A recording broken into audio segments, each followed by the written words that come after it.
महाराष्ट्र सरकारने मागच्या 2 वेळेस आरक्षण दिलं, परंतु ते सुप्रीम कोर्टात टिकलं नाही. मुंबई हायकोर्टात ते टिकलं. राज्य सरकारने नव्याने मराठा समाजाला 10% आरक्षण दिलेलं आहे. ही बाब लक्षात घेता माझ्या वतीने, समाजाच्या वतीने आज दिल्ली सुप्रीम कोर्ट येथे व मुंबई हायकोर्ट येथे केवियट दाखल करण्यात आलेला आहे. यामध्ये आमचं म्हणणं एवढंच आहे की कुठलाही निर्णय न्यायालयाने देण्यापूर्वी आमचं म्हणणं ऐकून घेतलं पाहिजे. अनेकांनी प्रश्न विचारला, हे आरक्षण टिकेल का?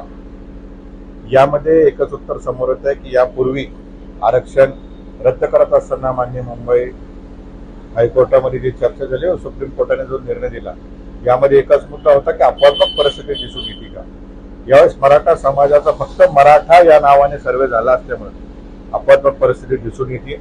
तेव्हा मला विश्वास आहे हे आरक्षण टिकेल. परंतु काही लोकांचा कुठलाही संबंध नसताना विनाकारण हे आरक्षणाला चॅलेंज करण्यासाठी ते कोर्टामध्ये जातात, प्रसिद्धीसाठी ते जातात.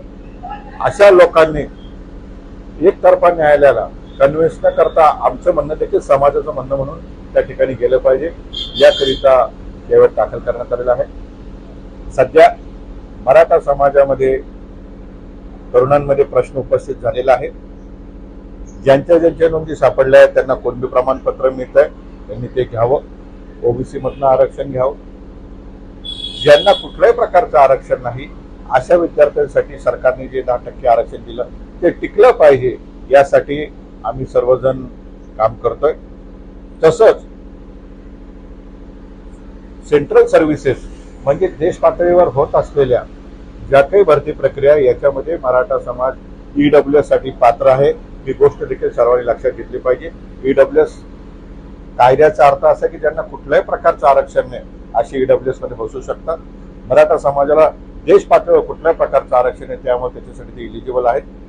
आणि मला पूर्ण विश्वास आहे की शेवटच्या श्वासापर्यंत समाज म्हणून ही लढाई मी लढेल आणि पुन्हा एकदा आम्ही सर्वजण विजय मिळवू. देश विदेशातील प्रत्येक घडामोडींचे लाईव्ह अपडेट मिळवण्यासाठी आता साम टीव्हीच्या सर्व सोशल मीडिया प्लॅटफॉर्मला लाईक, फॉलो आणि सबस्क्राईब करा.